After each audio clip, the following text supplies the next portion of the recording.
Hello and welcome to U.S. LawShield Live. I'm independent program attorney Richard Hayes, joined by independent program attorney Emily Taylor. Good morning, Emily. Good morning, Richard. And man, do we have a fun topic for y'all today. I see there's a ton of people in the chat, in the live session right now. So we're talking about drugs, gun rights, and how it could affect your ability to defend yourself. And Emily's going to go into that a little bit more.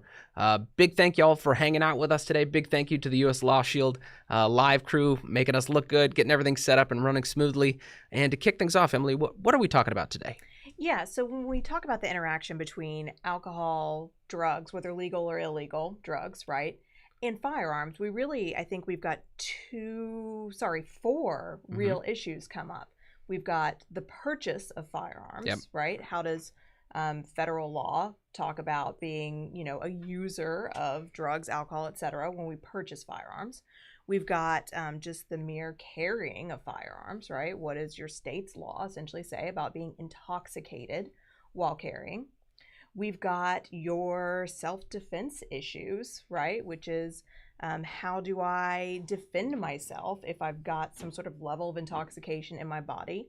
And finally, I think we have licensing issues, right? Like, do you, this question, we will answer this during this chat because it's come up quite a bit. Yep. Can I get a carry license, right, if I've also got a medical marijuana card? Things like that. So those are the real four issues that break down here. We've got pre-populated questions, and then we've got everything people have been sending in all morning. Yeah. So I think we just go for it because we have so many questions here. Yes. And I'm just going to start you out. Okay.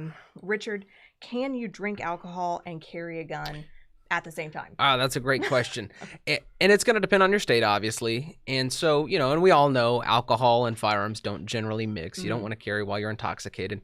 We see it range. There's not going to be a law under federal law, but, that's where we have to go rely on state law. And some states say, you can carry with some amount of alcohol in your system. Some states say you, on the other end of the spectrum, no alcohol, no firearms.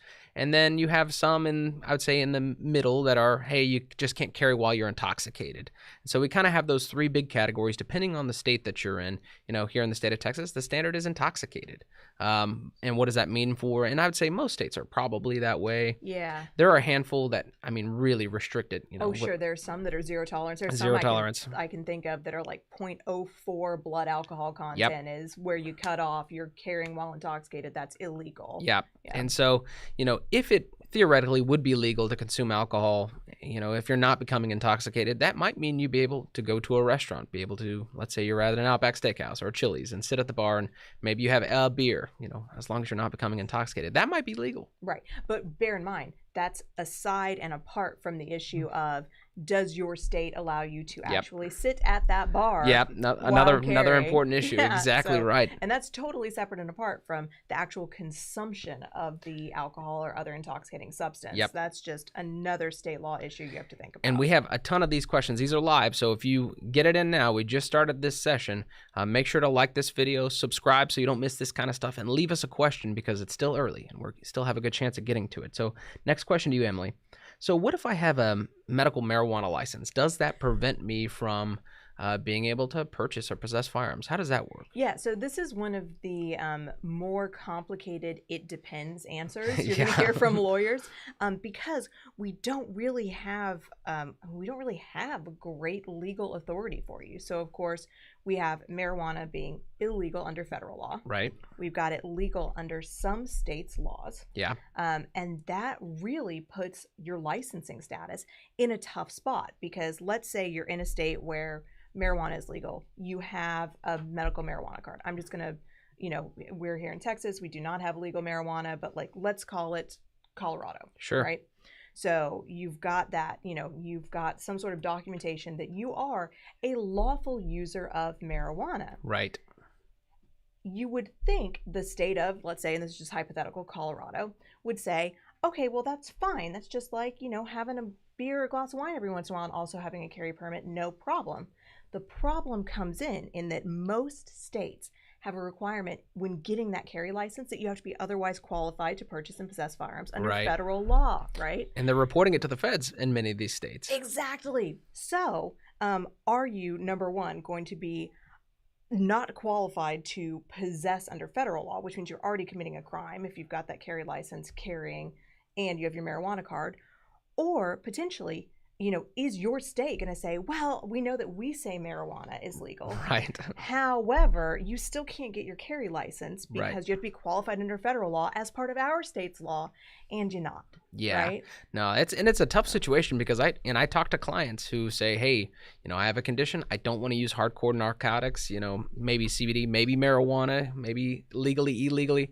And they don't want to sacrifice their Second Amendment rights because they found some alternative that they find as a lesser of two evils. And it puts a lot of people in a really tough spot. It does. And so, I mean, that's all very, I know, lawyers telling you, Yeah. I don't know. Right. I mean, practically, my advice would be, you should think about, I mean, you're essentially choosing between two rights, right? If you're in a place where it's legal to use marijuana, Yep.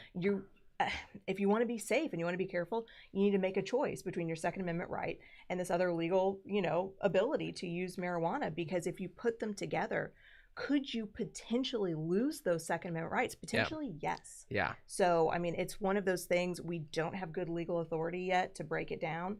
And until we have good legal authority, do you want to be the test case? My answer to that is always no. Yeah, probably not. No.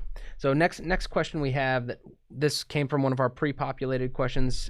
Can you carry a firearm if you take, let's say, prescription medication? And I think that's going to depend. Let's assume that it's being done legally. You've been prescribed this medication, or you're using it in compliance with, the doctor's instructions. What it really comes down to, again, going back to that intoxication, Mm-hmm. Would you drive a car? Should you drive a car? If you have a sleep medication that says don't operate heavy machinery or drive a car when you're using this substance, should you carry a gun? Probably not a great idea. Probably not. No, and that goes to, but it's tough because, hey, I'm doing something within my rights. I'm allowed to take this medication, but also, and that's going to come up in our self-defense discussion, I think. I mean, really, I think you put it perfectly. Are you intoxicated because of the medication you're prescribed? So, like, people ask a lot about things like SSRIs, medications for depression, anxiety. Those aren't intoxicating meds for the most part, right? Your kind of daily regimen. I mean, of course, there are some anxiety meds that are intoxicating, and that's a different story. But, you're on Zoloft. Is that going to be a problem? Probably not, right? No. Because it's not intoxicating. Whereas, let's say, oh, I have anxiety so badly, I'm taking Xanax all the time, and you take that Xanax to the point where it actually does affect your motor skills, your cognition, things to that effect. Are you intoxicated, and should you be carrying a gun? Probably not, and that's probably going to qualify into your state's law to say you're committing an offense. And this didn't come with this question, but I know I can hear people asking the question, and because I talk to my clients about this all the time, they say, hey, if I'm prescribed medication, do I lose my rights as it comes up under 18 U.S.C. 922 as a mental defective, and that's really not the same thing. And so I don't want people to confuse the two. If you have generalized anxiety, general depression, general sleeplessness, and a doctor is prescribing you medication, you haven't been adjudicated by a court, haven't been involuntarily committed. The two are intertwined a little bit, but I don't want people to think, hey, just because I'm prescribed, anxiety medication, I lose my Second Amendment rights. Yeah, absolutely. So next question that comes up is, what do you see? You're a criminal defense attorney, and how do you see gun violence? I hate that term, but how do you see people using firearms as they relate to drugs? Do you see that come up in your practice? Yeah, so I mean, really, we've got kind of two buckets of people, right? We've got the people who are just criminals, in which case drugs and guns are always going to be related. I was gonna say people robbing drug dealers, right? I mean, frankly, right?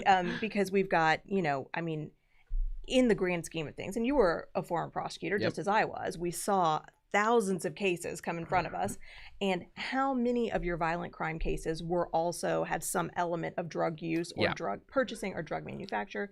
Most, right? So in a way, I would say 95% of crime is drug related at some point. It has to be a huge, that has to be a huge percentage. Oh yeah, absolutely it is.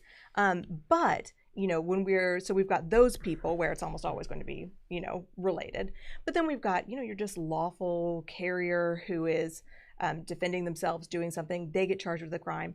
Rarely do we see that be alcohol, drug related, have any interplay there. Of course, with the exception that anytime you are under the influence of any intoxicating substance, just like you might say something you regret in the morning, Right. there's certainly a possibility you do something with your firearm you regret in the morning. Yes.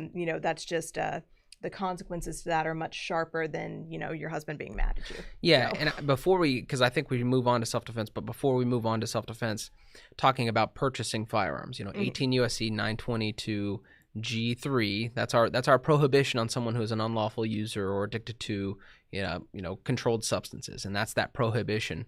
Yeah, that's the question you see on your 4473. Yeah, when you fill out when you fill it out to buy your gun. Exactly right. And so when we're looking at, who qualifies as an addict, we see a lot of states kind of mirror this provision in their licensing scheme. When we talk about licensing, what the federal government is really looking at is, have you been convicted of unlawful, possession of controlled substances, or have you been arrested really frequently? Let's say you haven't been convicted of any crimes yet, but maybe you've been arrested and charged with, 10 possession crimes in the past year. I mean, that's the kind of evidence that the federal government uses to see, hey, is this person an unlawful user or addicted to, a controlled substance? Or as to our earlier question, yeah, your medical marijuana card. Is that evidence for the federal government that you are an unlawful user of a controlled substance? Yeah, I haven't seen any know? letters from the ATF on it, but I imagine that's, and they're doing their own thing with their own kind of secret guidance, behind the curtain. But I imagine that is an internal policy that they're looking at. Okay, well, I think we should get to our first viewer question. Yep. So this is from Mark. Richard, you're in your own home and you've had some drinks. Someone breaks in. Is the alcohol a problem if you have to defend yourself or your home? And should gun owners be hesitant to drink even in their own homes? It's a really good question. And I think it comes down to, because it implicates, right now we're talking self-defense. How are your self-defense rights implicated if you don't have the normal use of your mental or physical faculties? And so, what we see across the states is a combination of, usually it's a combination of a subjective reasonable belief standard and some kind of objective standard of how would an ordinary and prudent person act under these same circumstances if a person was forced to act in self-defense. And when we see this objective reasonable person, it's a check on somebody who might harbor unreasonable beliefs, or it's not an ordinary and prudent, toilet hugging, vomiting drunk. It's an ordinary and prudent person, a normal person. As a Galveston County judge we used to work with would say, knee slapping, toilet hugging drunk. Yes. That's a good Texas phrase for you. But, so it could affect your reasonable belief, and so, if you harbor unreasonable beliefs because you've drank into such a point that you, are intoxicated, lost the normal use of your mental faculties, it's something that a jury is going to be able to consider in your self-defense case. Right. So I think we can imagine a hypothetical where you're in your house, you are knee slapping, toilet hugging, right? Someone kicks down your front door. They've got, a pistol in one hand and a Bowie knife in the other and a mask, and they're like, I'm here to kill you. And you shoot them and you're highly, highly intoxicated. Right. Is that a problem? Probably not. No. Whereas, let's say the highly aggressive Girl Scout from next door comes in with her bag of cookies and is like, you didn't buy this year, and you shoot her because you're so intoxicated that you're in that moment, you're like, oh my gosh, she's a threat. Right. Is that a problem? Well, yeah, the intoxication has probably affected your reasonableness, exactly Yes. to your point. Yep. But I am not aware of a state that criminalizes the possession of a firearm on private property or inside of your own house when, consuming alcohol. I'm not aware. It may be out there. It may be, but I'm not aware of it. Yeah, I'm not aware of it. The next one is, let's say so this was a good question. Black powder firearms. Mm-hmm. So, as we know under federal law, a black powder, firearm is not considered a firearm under federal law. Something that was an antique or a replica of a firearm manufactured before 1898. Yeah, in or before 1898. Yeah. Doesn't use conventional centerfire, rimfire ammunition, or if it does, it can't be produced domestically. It can't be widely circulated. So we have this kind of carve out of what's not a firearm. Right. And then we get to the question, and then I have to do this caveat because some states do have their own prohibition on black powder, firearms. New Jersey, for example, they consider a slingshot a firearm. I'm sure they consider a black powder firearm a firearm. You have to think, yeah. In Texas, we have one that's very similar, but it's a little bit more restrictive. We do 1899 for some reason. Bizarre. But let's assume it's not a firearm. Would that affect? It wouldn't affect your ability to purchase federally, would you say? Right. So yeah, and this comes from a viewer question, which is, let's say that you're disqualified because of marijuana use. Right. How does that affect your ability to carry a black powder pistol? Right. Right. And the answer is, Under federal law, perfectly fine, right? Yep. Because this definition we're talking about, antique firearm, right? Made 1898 or after, or excuse me, or before, or a replica thereof, all these qualifications. If that black powder pistol qualifies, which be aware, not all do, right? I mean, you can actually get online, buy a black powder pistol that doesn't qualify as an antique, and then you might be in trouble. Right. But so long as it qualifies as an antique, it is not a firearm, right? Under federal law. I mean, it is not treated as such. And so the prohibitions on convicted felons, users of marijuana, all of these, they don't apply. So federal law, and again, Richard mentioned, assuming your state's law agrees, right? No, these people who would otherwise be prohibited from possessing traditional firearms can have these black powder weapons. Then, as to Sam's question here, can you possess and carry that black powder weapon? The answer should be yes, assuming the state law also agrees, because it's not a firearm. So all those prohibitions, out the window. Yep. Really good question. Question from Mike. Have you ever had a client charged with a weapon violation due to impairment? How does the case end? I'll say as a practical matter, I think this is some low-hanging fruit and something that we can do as responsible gun owners, something to be aware of. Where most of these weapons violations take place is in the vehicle. You know, it's a person driving while intoxicated, and they happen to have their everyday carry on their person and their center console in their glove box. So, and that's where most people come into contact with law enforcement in general. It's in their vehicle. They're suspected of speeding. They didn't stop at the line. You know, they change lanes without signaling. I mean, that's where we come into contact with law enforcement. I think that's where the low-hanging fruit is. You know, be responsible. You know, don't consume alcohol. Don't drive cars. And if you do, maybe, and then this is, again, you know, most states have a carrying crime. So if the gun was unloaded, locked up in the trunk, maybe that would give you some added protection to show, hey, maybe I'm not carrying this gun. I'm possessing it, but you know, you want to charge me with a carrying crime. That's where it comes up most often. When I've had clients who are charged with carrying in public generally, I will say, and this is unique to Texas, so I don't know how applicable this is everywhere else, but, you know, Texas, we do a terrible job defining what it means to be intoxicated in public, and it makes it difficult, I think. Well, and maybe this is a good thing for prosecutors to prove intoxication generally, because we don't have that blood alcohol concentration like you see in a vehicle, or with driving while intoxicated, or driving under the influence. And so, you know, it just is going to depend on the facts of the case. On top of just being intoxicated in public with a firearm, what I do see, though, is kind of a double whammy is it could be disorderly conduct. You know, if you're carrying a firearm in a way that's scary, because that's scary. A drunk guy has a gun out in public. You know, we see a lot of people getting hit kind of with a double whammy. Do you see that? Yeah, absolutely. Yep. And, you know, if your state has a poorly defined definition of intoxication, you know, again, I think double-edged sword, right? Easier to get arrested, harder for the state to prove against you, right? So maybe a beat the rap, not the ride situation there. Yep. So you know, we've got one that I think is very interesting. And this is from Larry. Could my legal prescription drug use ever come into question in court after a self-defense incident? So that is, I mean, and this is, I know people are going to be like, don't tell me it varies state by state again, but here we go. So I would say the majority of states do not have any sort of reciprocal discovery when it comes to criminal matters, right?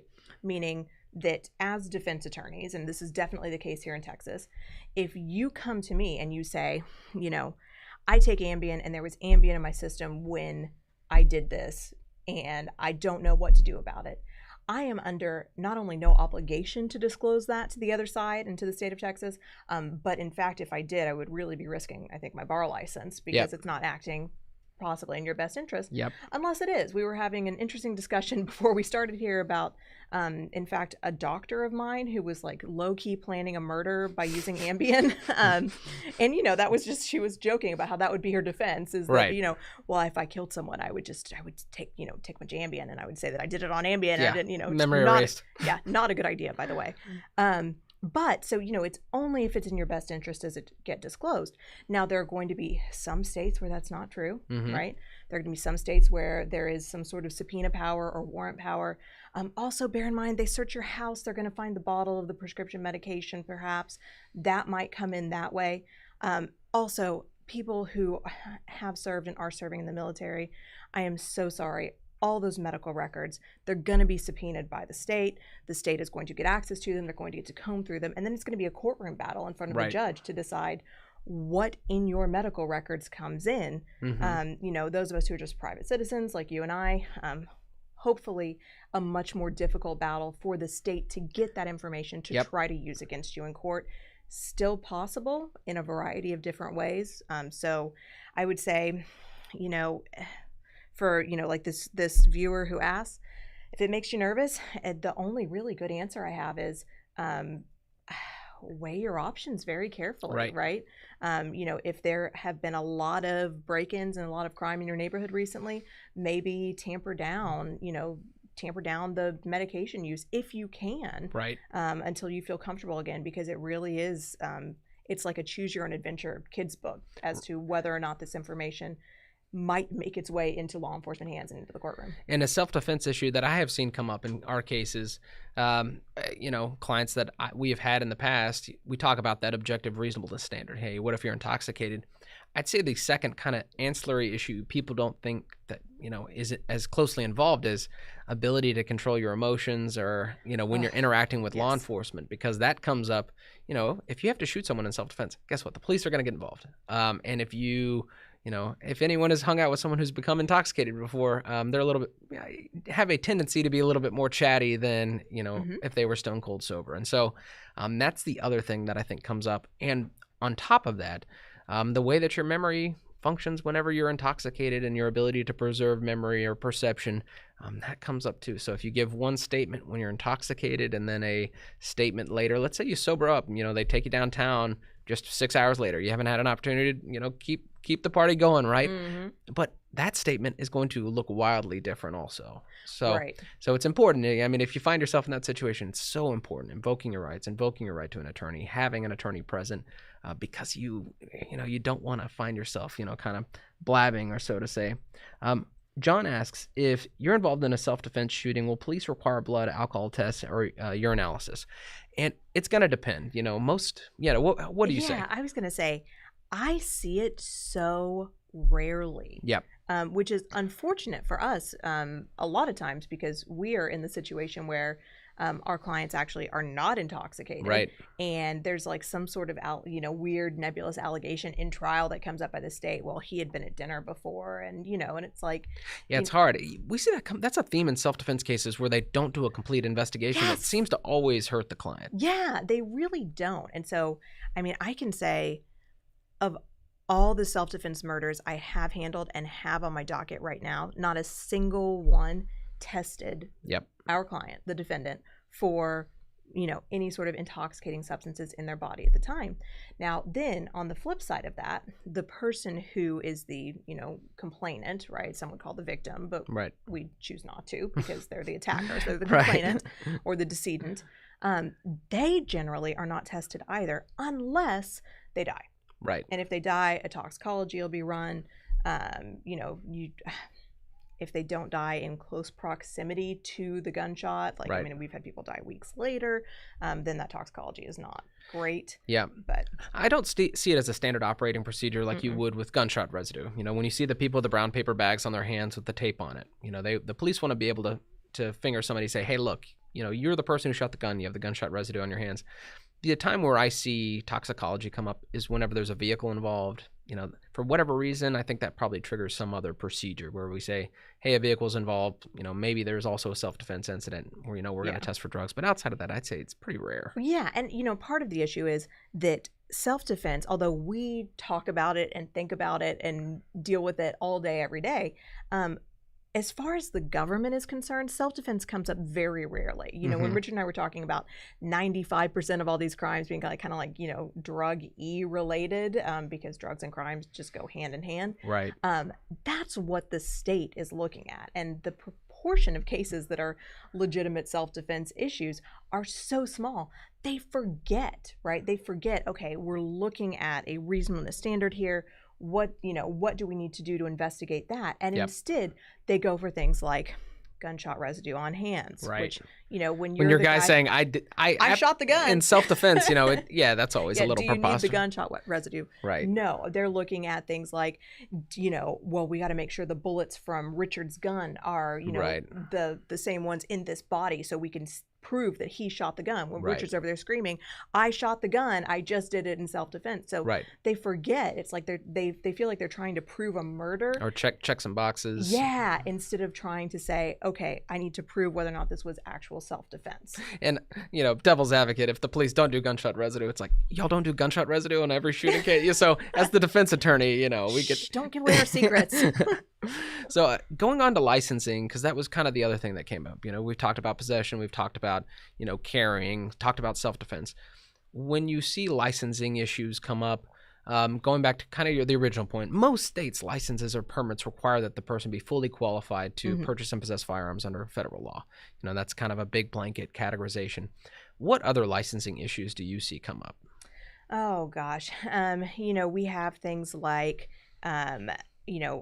I guess similar sort of idea of, are you, essentially an unlawful user or an addict? Yep. And if so, can you be disqualified from your license? And most states actually do that sort of the same thing the federal law does, which is take away this, have you been, you've been ticketed for public intoxication in the recent I think past. that's a really good point because when we look at our addict definition under federal law that's in the Controlled Substances Act, they specifically exclude people who drink beer, wine, malt liquor, and so they're not talking about alcohol.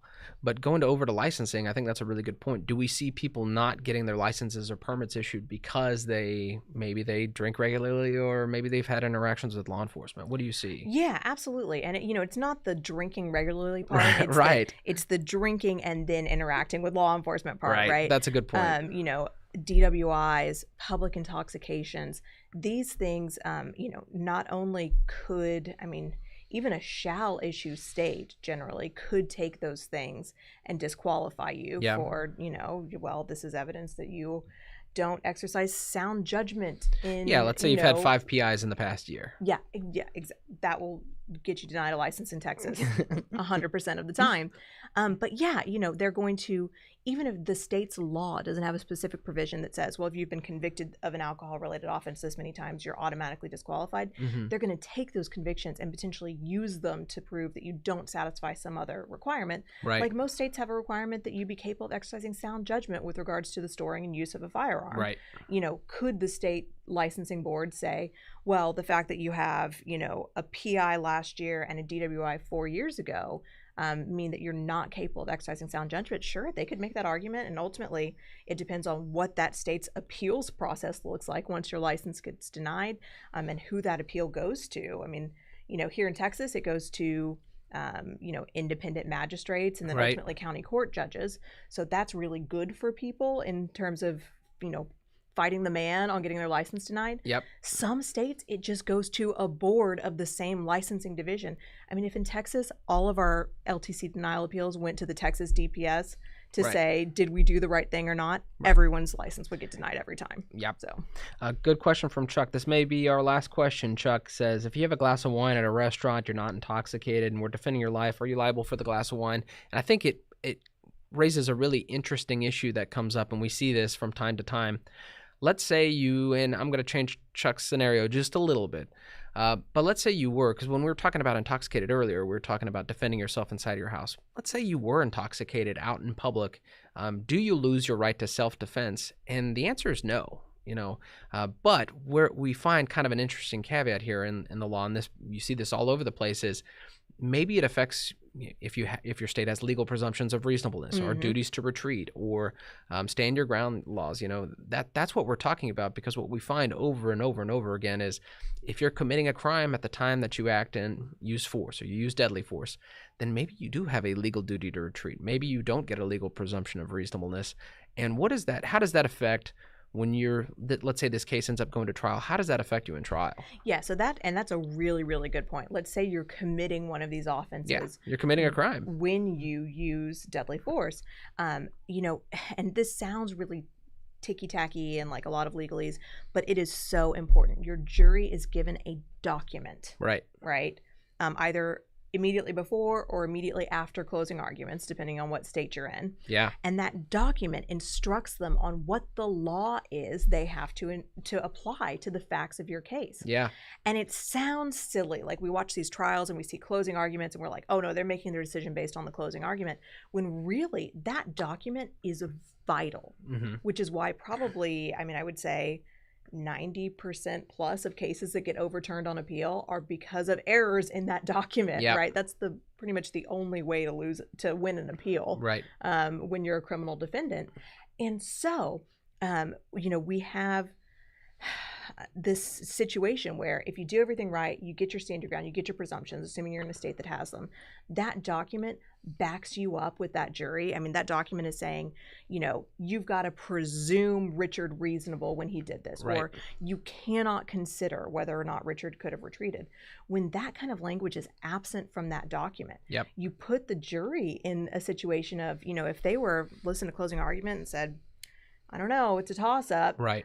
They're not being instructed, right, to presume that you did the right thing, or to say, I don't like that he didn't retreat, but I'm not allowed to consider it, so he's not guilty. Yeah, and I think the way that it comes up as a practical matter, it makes your job, and it makes your defense attorney's job much more difficult, because instead of starting off on the right side of the law or starting on the top of the hill and having the state having to disprove you or tear you down, you start off having to push the boulder uphill, persuade a jury that what you did was right. And so it makes a critically big difference. Yeah. And the more self-defense cases we try, and we're running out of time, so I will keep this brief, but the more we see, I mean, I think that, we have this idea like, oh, I did the right thing. A jury will see that I did the right thing. No, your self-defense jury is tough because you've got anti-gun people, right? You've got neutral people, and you would think like, well, just pack my jury with the pro-gun people. The pro-gun people could be harder on you than all of them. I'm sure there's people in the comments right now saying, "Don't drink and carry a gun," and that's they're going to be on your jury. Is that when we have juries and we're like, oh, that guy's a license holder, he owns guns, he told me all these great things during jury selection. And then they see the facts of the case and they're like, I wouldn't have shot. I wouldn't have shot. I wouldn't have done it that way. It's like because they're very self-defense minded. So they're going to be even more judgmental of you than the people who don't even own guns. Yeah, so it's kind of surprising. It is very surprising, but so that's why those jury instructions are so critically important, because it's tough to get a good self-defense jury. Yeah, but I think that we're running up against time, but we want to say thank you for joining us at this LawShield Live. Make sure to like this video and subscribe. It also really helps fuel that algorithm. Leave us a comment. We source a lot of these discussions from the comment section, so make sure to leave us a comment so that we can, talk about it in the future. And this was a great conversation, Emily. This was great. Thank you for joining us. We'll see you next time.